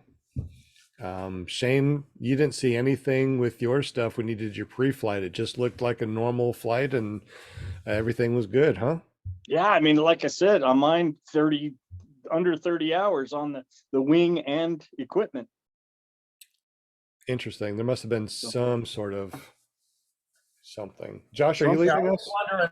I was wondering what was causing the fraying to begin with on David's trim. I don't know. Let's ask him, and let's go ahead and say goodbye to Josh real quick because he's got to go. Josh, thank you so much for being here, buddy. I appreciate it. We know what's been going on in your family, and you still made it here, so we appreciate you, buddy. And I appreciate it. Definitely prayers to you and your family, bud. Thank you. I appreciate it. Y'all have a good night. You too. Take care, Josh. Thanks. I'll take it easy. All right, David, you said that there was some wear on it. Do you know what wore it originally? What happened? Just the teeth on the trimmers on the Magic are really aggressive. So every time I go to release the trims, I'd feel a slight snag. wait. That's a Magic wing? Yeah, that's the BGD Magic 29. That's the wing I got. Yeah. Well, just check your trimmers. Those teeth on the trims are really sharp, and it just eventually wore it and faded away. Wow. Okay. You know what you should put on there is some triactin. Damn it, John. Zane, my. I'm sorry. That is hilarious. Okay. And then some duct tape. Yeah, triactin and then some duct tape. Gotcha. Mine on the trims, oftentimes you talked about the teeth being sharp. I mean, I know why they did that, because on mine, I have the Colorado. On occasion, after launch, the trims will release, not all the way, but they aren't exactly where I put them on launch. And So- how old is your wing? How many hours? Gosh, what, 250 hours now? 250? Okay. Yeah. Yeah. So I mean, Mine I'm made sure. it to about 130. Yeah. My wing's got like 2 hours on it, if Oh, that. you're good for a little while. Yeah, I think I got a minute or two. You got 4 hours at least before you have to start worrying, Steve. Will, have you sent your wing in to get it checked? And if you did you tell them about the trims? No and no. Yeah, I'm sure it's time. You know, I need a new line set, and but I mean, hey, I've replaced a lot of those lines already. But yeah, it's time for an inspection. Actually, I've said this over I don't know how long a period of time, but it's time for a new wing, most likely.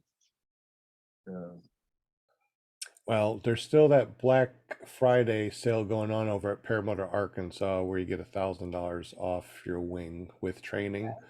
So if you come over here for training with me, yeah, I'd have to start all over though. How much fun is that?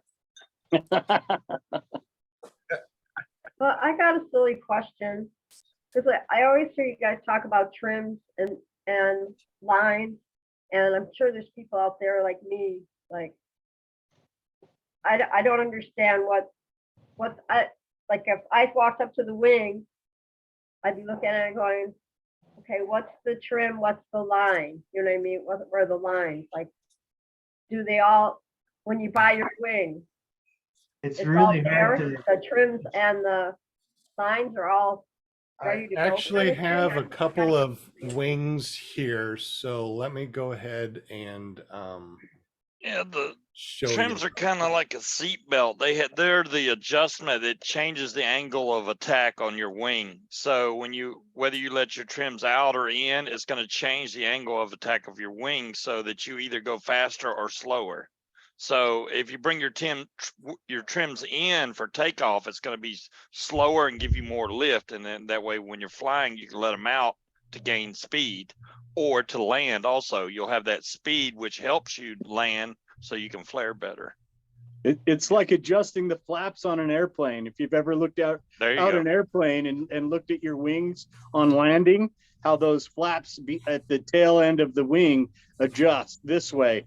It's kind of doing that same thing. Oh, So Those here, trims, though, you, instead of being cable oriented, you're adjusting those trims through some nylon that go up to the lines, the tail edge of your lines. So you're adjusting them here at your shoulders.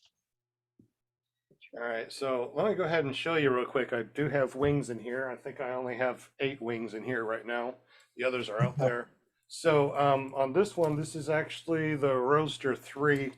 So this is an ozone, and all the trims, all the sets look different. So we're just going to look at this set real quick. So this is the connection point. This is what connects to your carabiner right here. This toggle right here on the back, that's your brake toggle. This weird one right here, that's your tip steering. And then this big long thing right here are your trims. So wow. right now, if we say trims in, that's when we pull this and we pull it all the way in. When we let them out, we press this toggle right here, and then the trims are let out like that.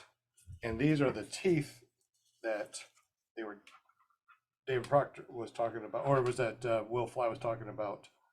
Both of us. Teeth, got the teeth right there that hold this trim in place, and you only, when you push it, it moves. pulls in or lets it out. So when we say trims in, we're pulling them in, trims out, we're trimming out. And that's all sitting right here on the very front of your wing. You got your A's at the very front. And just like they said, it pulls it down or lets it out and changes the angle of attack. David, oh, you're walking off. Darn it. I wanted to ask you something on the Magic, because on mine, I don't know how yours is. My trims are covered. They have like this black nylon covering around the trims, so I can't even see the adjustments. I have to feel for them and adjust it. Is yours that way, or did you take that off? It was that way, but I ended up just pulling them up over top of the metal buckles so that I could see and feel Okay, that makes the sense. actual I trim. just, because I was like, you can't see it on your where it showed it was broken, so I figured, oh, what happened? Yeah, and the other side is pretty seriously frayed. It's it probably was just about to go as well. The right one just happened to go a little bit quicker.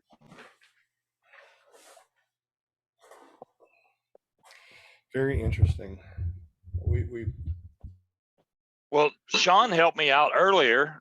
For those of y'all that don't know, if you have a helmet and you have those Peltor ear cups, I thought my ear cups would not pop out. I was trying everything, and I'm like, these things won't pop out. And they were like, oh, you just need to pull harder. So these things, if you grab hold and pull hard enough, it'll click out.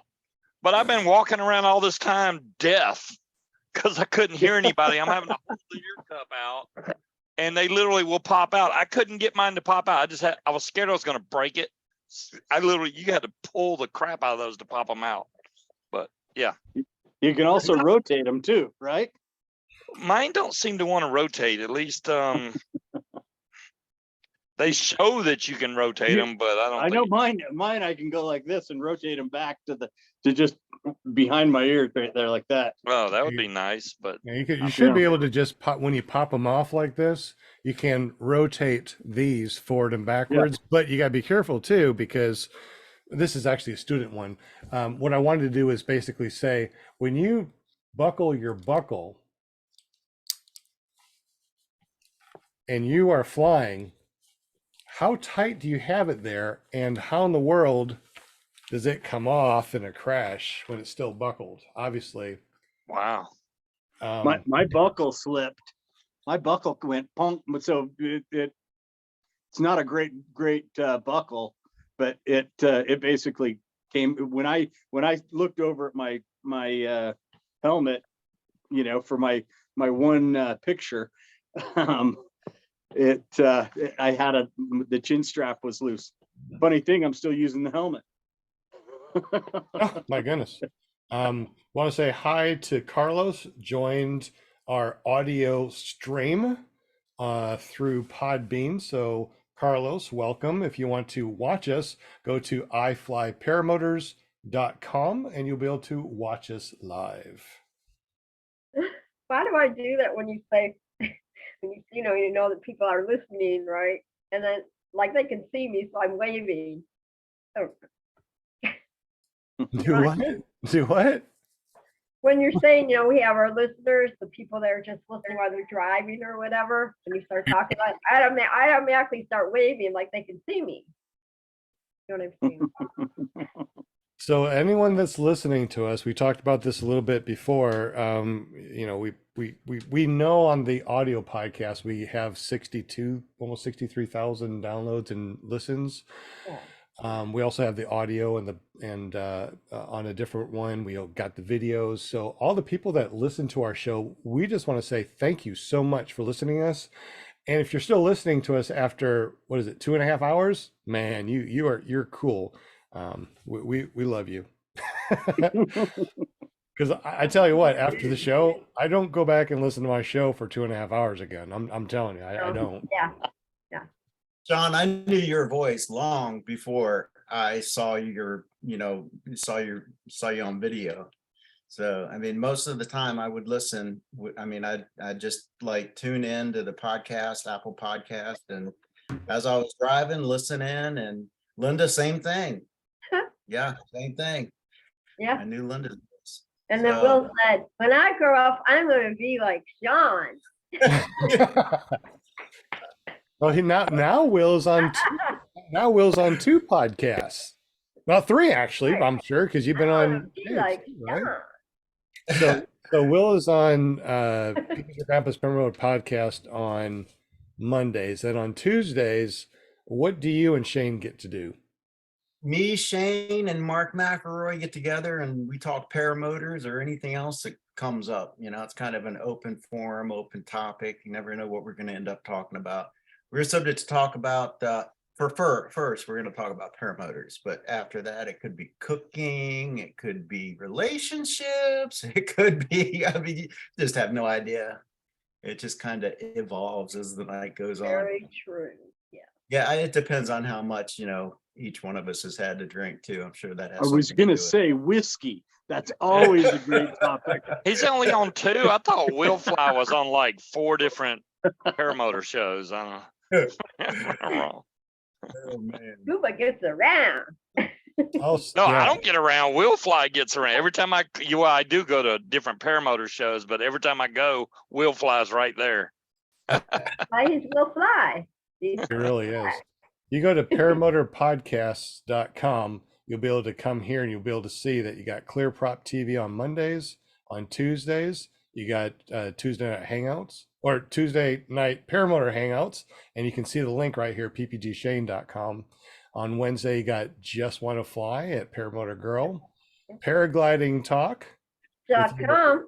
with your amazing host, Robert Michaels at That's right. paraglidingtalk.com. My awesomest son. Right. Anthony Vella did the Paramotor podcast years ago. He's actually the one that I listened to when I first wanted to fly. And That's also to Cloud-Based Mayhem with Gavin, a really good one. Even though they are paragliders, they have lots of amazing, lots of amazing information. So Gavin's really good too. So make sure that you check out paramotorpodcast.com and check it out. That's the name. I remember last week we were talking and I was trying to remember who John French was trained by. It was Anthony Vella. I couldn't remember the name. Oh, Anthony Vella trains? I didn't know he trained. I thought he just did the podcast and went out and No, flew. he was training. Oh, nice. I know Kyle O, he trains. Oh, is he still training? I haven't talked with him. Oh yeah, he's still training. I trained with Kylo and he's been training. He hasn't done as many videos lately. He's been doing a lot of stuff around the airport, trying to get the looking better and stuff and work around the house, but I'm sure he'll be right back into it once it warms up a little bit.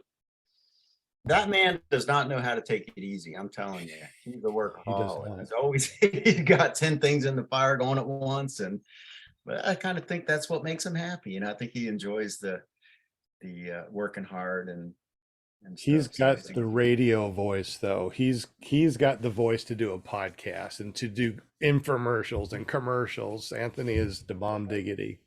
Haven't met him in real life, but we had him on the show. Really good guy. Can he overlay on any pornos? That's the real aspect. I'm totally kidding.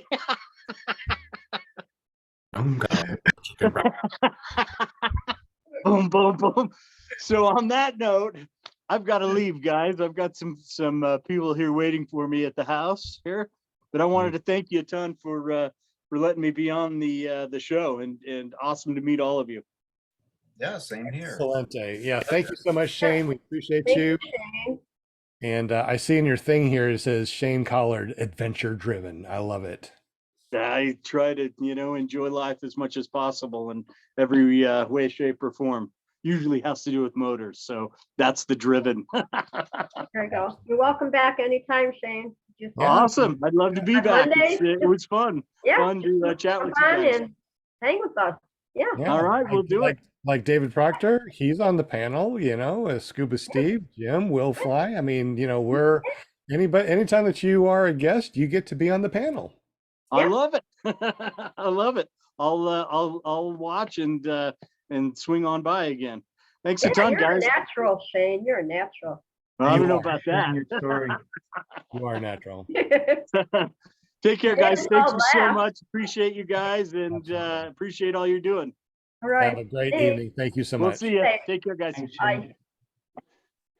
Shane is awesome. If you guys haven't seen it, look down. He has a bio and some links. And you can always go over to paramotorguest.com and look back at all the different guests that we've had, watch their show, look at their bio, check out their links, and get up with them and say, hey, I saw you on the show. You talked about blah. Let me ask you some more questions. So you're more than welcome to do that. You guys probably need to go. I need to go. It's almost 9 o'clock. So let's go ahead and say goodbye to everybody. Yeah. Get your 5 minutes of fame right here. Bye. Oh, Actually, tell everybody 5 minutes of where they fame. can find you. You know what I haven't done? I don't think I've said anything ever about me and who I am and what I do on here. Yeah, who are you, man? Where'd you? I mean, I think you guys know me, but I don't think I've ever said it. My name is Sean Simons, also known as PPG Grandpa. I run a school called Paramotor Arkansas over here in Arkansas. We're starting a nonprofit organization too to help out, to bridge the gap between Resurgence PPG and Project Airtime. Hopefully that's going to be rocking and rolling over the next couple of weeks.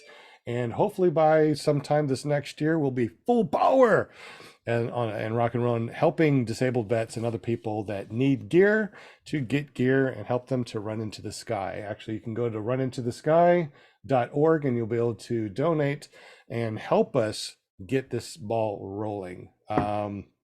Anyway, our official sponsor is Jim Simard. Am I saying that right? Simard, right? Am I saying Simard right? You betcha. I know. Travis DuPont, right? Did I say that one right? See, Very I'm well getting it. done. Slowly but surely, I'm getting it right. But anyways, Jim from Canada, he is our official calendar. He's our official knucklehead from Canada that runs ppgcalendar.com. Oh, that does our ppgcalendar.com. He runs Care Printing and Publishing. So it's carepp.com, but you can always see his crazy shenanigans at careppg.com. Walter just said, good day, Para family. Tomorrow is on his way, guys. Since he's already tomorrow, I'm glad I can go to sleep knowing that I will be able to wake up tomorrow. Jim, tell us a little bit about your company, how we can get those decals, and what the hell is a decal? And tell us more about voting on Paramotor pictures for a calendar that's coming up. Yeah, if you want some printing done, stickers, whatever you'd like done, connect with me through carepp.com or with my team. And you can also connect, actually to care or ppgcalendar.com. Go there and vote on the pictures for the next calendar, for the 2023 calendar. And you get to do 3 votes per day.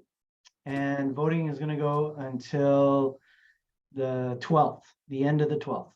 So I hope that you guys are able to log on there. If you have any troubles, connect with me and let me know so that we can get it figured out and make sure that we get them voted. And there's some pretty awesome pictures, pretty cool pictures. So please enter your selections. yeah, that's in 6 days. So make sure y'all vote. That's December 12th for people listening on the podcast. So you got 6 days to go and vote. Absolutely. And we're going to say it again next Monday, the 12th. So we'll have our last minute votes coming in. And also, too, it looks like we're going to be, look at all these amazing pictures. These are awesome.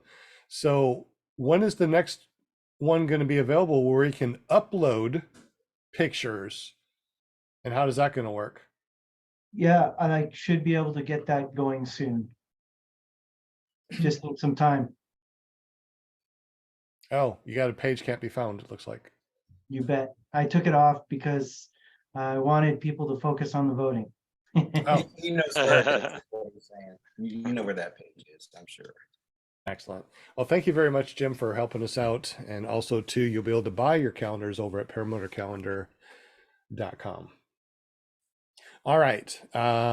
Who's next? Will Fly? Okay. Hey, you pronouncing the names right. We got to get you to pronounce the state you live in right. I'm pretty sure it's Arkansas. Arkansas. Yes. What's the history? Or is it Arkansas? Arkansas. Just like You know what? Illinois. Why does Illinois have a S at the end if you're not supposed to pronounce it? You know? I know, and when you hear people say Illinois, it just makes your skin crawl. I lived Well, in Grand Prairie. Only because I lived in Illinois, because because I lived there, I know how to say it. Probably if I didn't live there, I might have said Illinois. Yeah, do you say Nevada or Nevada? I think I say Nevada. I think it's supposed to be Nevada, but I think I pronounce it Nevada too. I think I say Well, let's Nevada. just take the, Yeah. we Nevada can take and the Nevada. last couple letters off my state. So I live in Virgin State. Yeah. Virgin State. Virgin State. Yeah. Yeah.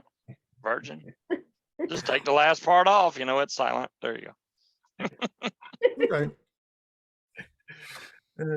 And Will Fly, you got a lot of cool stuff going on. You got Just the Tip. You got, what is it, paramotortips.com. You got willflyppg.com. You do a lot of .coms, man. You do more Yeah, I know. I do, man. I don't know how you do that. I learned from the master. As a matter of fact, the .com I have came from the master, Sean Simons.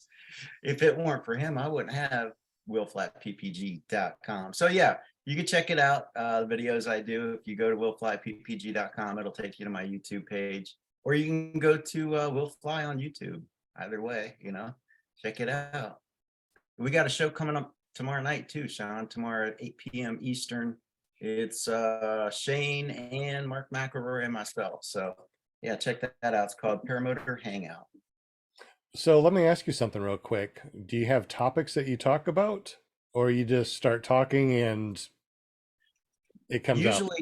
Usually the format is it's just kind of a catch up what's happened in the week, you know, paramotor related, and then we'll talk personal stuff. But we usually have one particular paramotor topic per week, and then kind of take it from there. And to be able to go and check that out right away, you go to ppgshane.com. Yep, that's it. ppgshane.com. It'll take you to the show. Why face planting hurts. Yeah. That's a good topic. Do you guys let anybody else in, like guests or anything on your show, or other people to join you, or is it just you three, or how's that work? No. We certainly I'll have other people come on if they're interested. Just PM me or DM me or whatever. Just message me, and yeah, absolutely. The more, the merrier. Excellent. I do want to say thank you very much to Will Fly. He does so much in the background. He Okay. puts all of your names on the spinning wheel of I got anything. You know, he does so much for us, and we definitely appreciate him. Yeah. And if you haven't done so already, in the super chat, say thank you, Will Fly. You are the bomb diggity. There, the bomb diggity. You are the bomb diggity, and we appreciate you. Real nice of you to say, but I guarantee I get a lot more out of these shows than anyone else, you know? I mean, I really enjoy hanging out with my paramotor buddies. No, we definitely appreciate you. Also, too, we got Miss Linda Anderson. She is our PR girl. She is another amazing person that I could not do without. If you go to paramomusa.com, it forwards over to her Facebook page. If you want to be on the show or on the panel, just say, "Yo, Lindy, what's up? I want to be on PPG Grandpa's Paramotor Podcast, Clear Prop TV, paratalk.org." And I'll just hang out with you guys. So how does that work? I mean, I go to paramomusa.com. It forwards over to your Facebook page. Obviously, you got an awesome Facebook page. I PM you and I say, "Hey, I want to be on the show." What happens after that? And then I just, I get all excited. I'm like, oh my gosh, you have to be on my show. And then, you know, I see who it is. I do my little research and then I'd be like, oh yeah, I know who that is. And then I just get on there and I message them and say, hey, it's Paramom. And, you know, so I don't scare them when I get on there, like, be like, who is this? And yeah, and just kind of do my thing. I'm not going to give out my secrets, of course, you know. Excellent. I do it how I do it. But I have to say really quick, don't forget to check out, I always make my notes because I get all crazy, whatever. Right. But Eric DeVere put an event calendar out, and he's still working on it, but it's a USPPA calendar, and it's usppa.org, and just get on there and scroll down, and you'll find me on one of the thumbnails for, I'm like the representative for Torchport next year, so you'll see my little thumbnail on there, and pretty exciting. It made me feel really special. Did I you let paint guys your know. nails pretty so we can see your thumbnail nice and pretty? I know. It'll get you a little manicure. Yeah. So Awesome. yeah, check it out. It's pretty cool. It's still in the works and everything, but I got to see it last week, and I was really surprised because he's like, "Go check it out," and I had no idea. And there I was, and so it's kind of cool, guys. So check it out, and it has all the dates and everything of all the fly-ins coming up for the summer, and help me out, see who's going to be on the road and who isn't and all that stuff, right? So Right. just want to give a shout out to Eric and say thank you very much. Excellent day. Thank you very much, Miss Linda. We definitely appreciate everything you do. This show would not be going on if it wasn't for you. So I just thank have you so very much much. fun. I mean, love you actually, guys. I mean, it's a team. It's a team. You are a very important part of the team. We got an excellent team, Yeah. and It's a I village, don't want to man. take away from anybody else. Like Scuba Steve, No. you excellent. Thank you, and David Yeah. jumping on here. Jim's always on here. Will Love Fly. it. We got an excellent team, and I appreciate everybody. Linda, definitely appreciate you with being able to get all these people in here. What is that? I got a new watch. I got the new Apple Watch. Oh, I thought maybe your cookies were coming out of the oven or All something. sorts of weird noises. Sean, I'm letting you know now.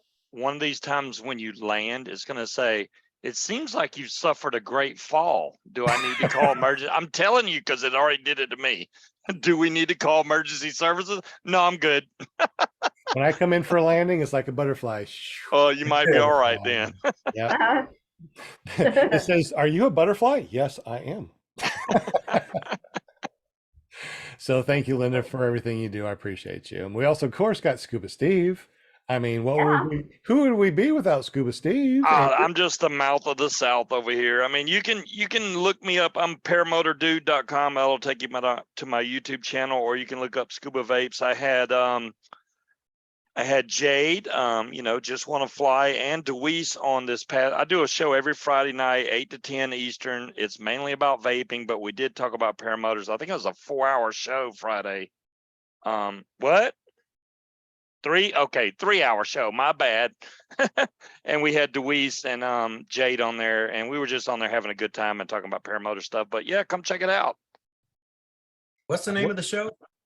It's Scuba's Hangout, believe it or not. I was like, somebody's got Paramotor Hangout. Yeah, it's been Scuba's Hangout for 10 plus years, but yeah, it's mainly about vaping. I have not separated the whole vaping and paramotor thing yet. If I do, once I get more flights in, I'll probably make a whole separate paramotor channel, which will really simplify things. So I may do that in the future. But right now it's just kind of mixed together. Or you fly and you vape at the same time. Well, I already do that. Well, there you go. You can't see it though. As soon as you vape it, you're going 20 something out, it goes right behind you. You can't even see it on the camera. I'm wondering, when on no wind days, do you vape to see which way the wind's going? Exactly. It is like the perfect windsock.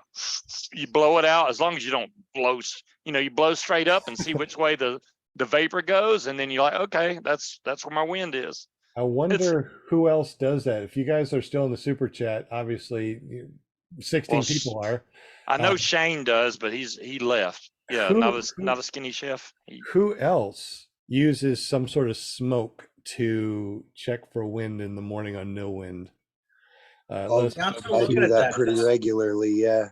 There you go. The DP. Scuba's Hangout.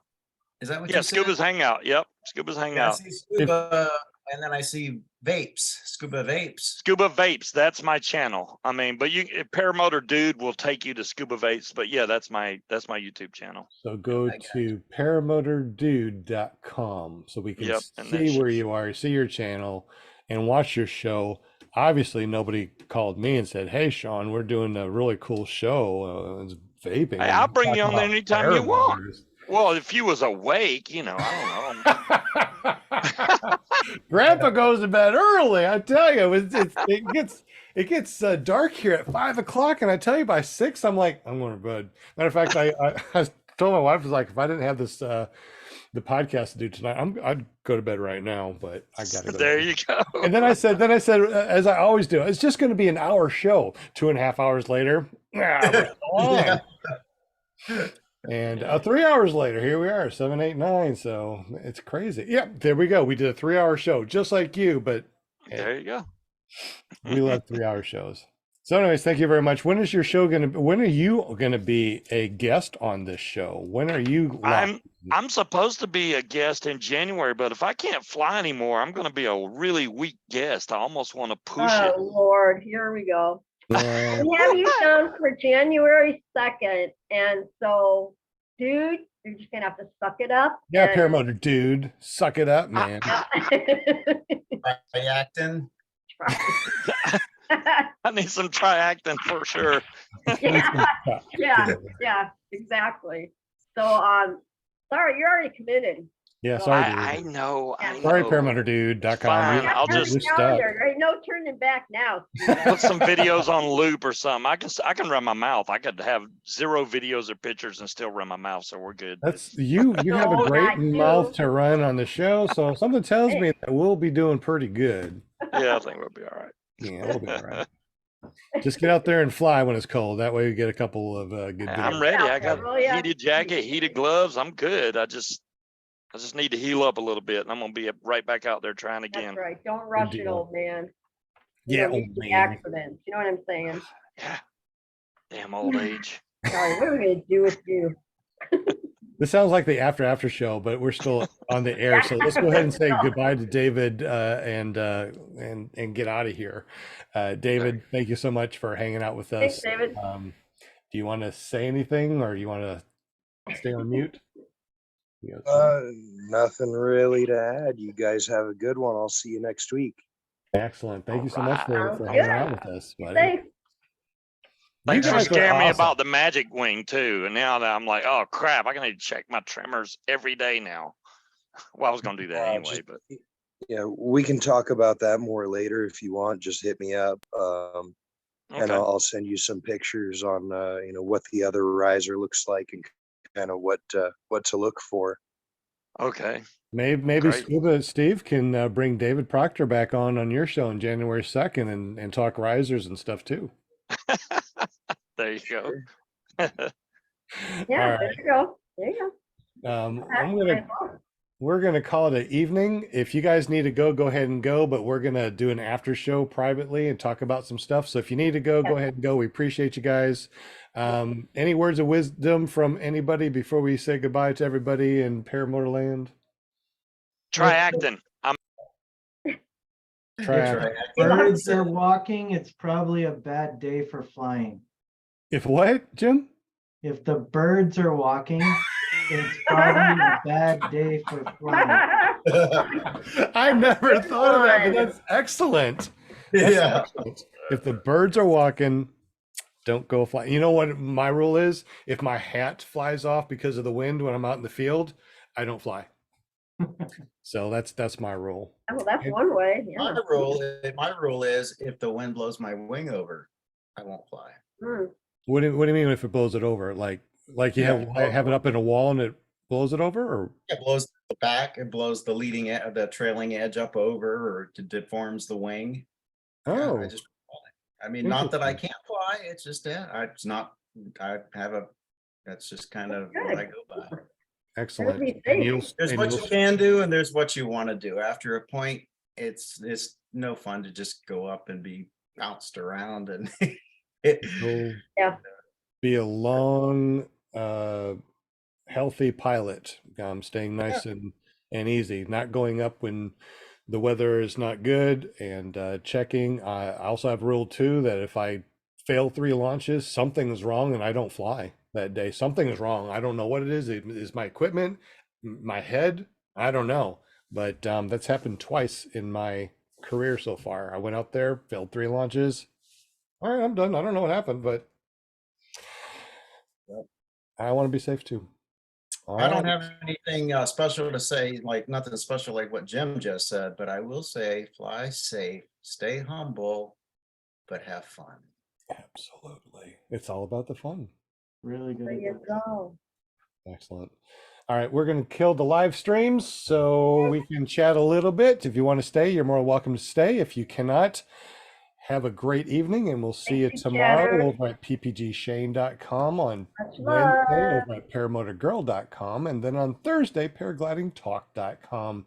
Y'all Right. have a wonderful evening, and thank you so much for listening to PPG Thank Grandpa's you. Love Paramotor y'all. Podcast. This is episode 148 with Shane Collard, and we'll see you next week when we have we don't have anybody next week. Remember what we have So planned? next week we have a special plan out there. It's a surprise. Don't say anything. You So don't give we'll- away the secret. don't give away that secret. I forgot we have it on We there. have to keep It's gonna those be really awesome. Please make sure that you are here next week. hidden. Are we gonna have a another, what do you call it, a word of the day or word of the week for next Yeah, week? we're still on. Oh, that's special medicine. Huh? Oh, there we go. Yes, the special medicine that we just talked about all night tonight. That's going to be the code to win something special next week. I've already forgotten what that was. Oh, Hey, guess I what? It's remember cool. You now. can- don't worry, you can rewind. I Hey, remember.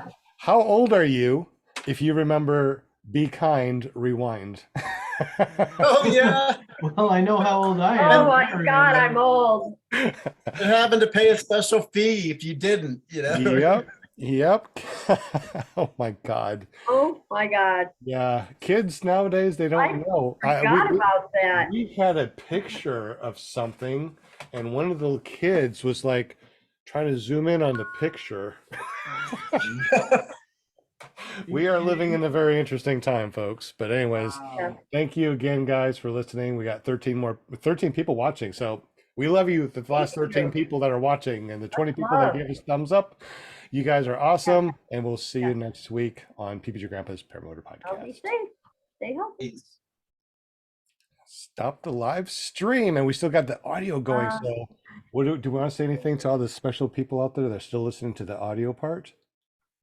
I think they're pretty cool. You guys that are still listening to this are pretty cool. We love you. Yeah. Yeah. We do. And also too, if you want to win, if you can't, obviously you haven't won anything because you're not listening to us live, but if you go to PPG Gifts, GIFS, right? GIFT, gift S. IFTS.